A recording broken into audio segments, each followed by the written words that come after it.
My biggest red flag. I don't care about all the other ones. If you see this one, you need to run.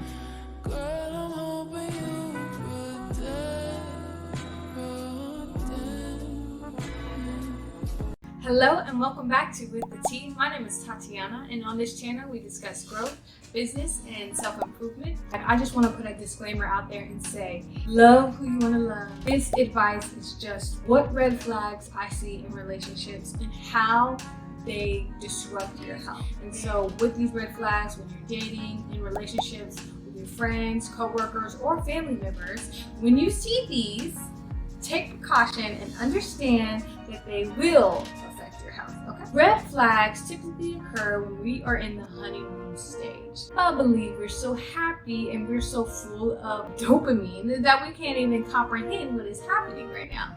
Our first red flag is going to be pretty obvious. It's going to be lack of communication. It leads to misunderstanding, it leads to resentment, and overall challenges that may present themselves in the relationship.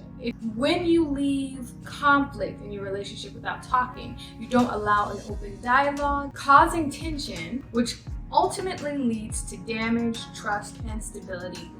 So, my favorite part within this, we already know what lack of communication does. Let's talk about what that means. When you feel emotionally unsupported, when you feel isolated, when you feel restricted, to be able to talk about the things that you want to talk about, or someone's shutting you down or shutting you out, you initially go into a metamorphosis of stress. And when you're permitting stress, we already know what that is. It's not helpful for your self-improvement, your growth, or any of that. Reduced self-esteem. When your partner fails to communicate with you, it creates doubts and insecurities, and you start to overthink. You start to question your worth. You start to feel unimportant. Over time, you definitely reduce your self-worth, your self-confidence, which leads to low self-esteem. Number two, when people start to control or manipulate you, someone is emotionally abusing you, manipulating you, and trying to control you, they typically manipulate your social interaction as well as try to control your environment and your decision making. When it comes to this red flag, you need to watch out for psychological damage. This is something that no one talks about until they get into therapy.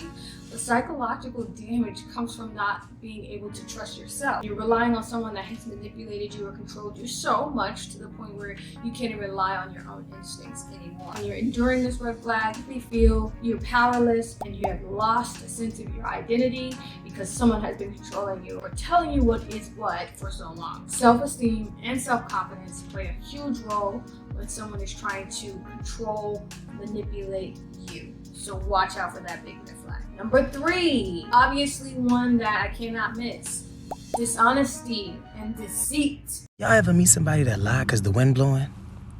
What are you lying for? You gotta go to hell, hurry up. When someone is consistently lying to you, hiding information, being deceitful over the smallest things, you need to be careful. It erodes trust. We all know that trust is the foundation of relationships. Someone has told so many lies to you. Their character can be all over the place. You don't know who they are at that point. This red flag you should watch out for because of that difficulty to make decisions. You don't know what to believe from anyone. You don't know how to feel towards anything because you've been lied to so much.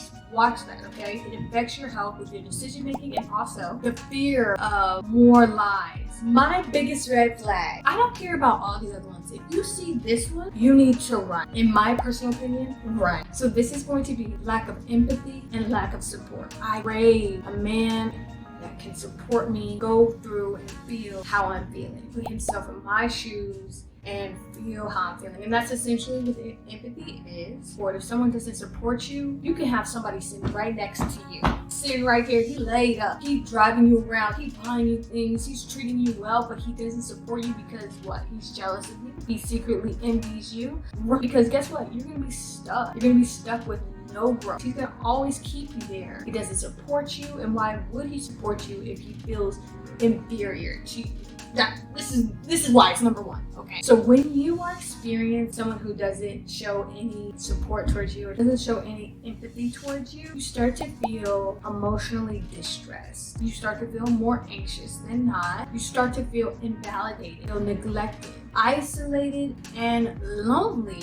This is why a lot of people say I'm lonely in my relationship, because they feel like they can't connect to their partner because they don't support them, or if they see something, acknowledge it, they don't care about it. Now, this is the biggest one I say because this is where you tend to develop the worst negative effect, a negative coping mechanism. If someone is not showing you support, empathy, you're going to go outside the realm of the relationship and you're going to go look for it somewhere else. Doing things outside yourself that you would normally do to get attention. I knew this girl would go out and act a fool because her man wasn't giving her enough attention, or showing her empathy, or listening to her, or acting as a support person. But for me, I have to have support and I have to have empathy in my relationship to prosper. Number five is the lack of personal space and independence. Now, if you know me, I am an INDEPENDENT independent woman.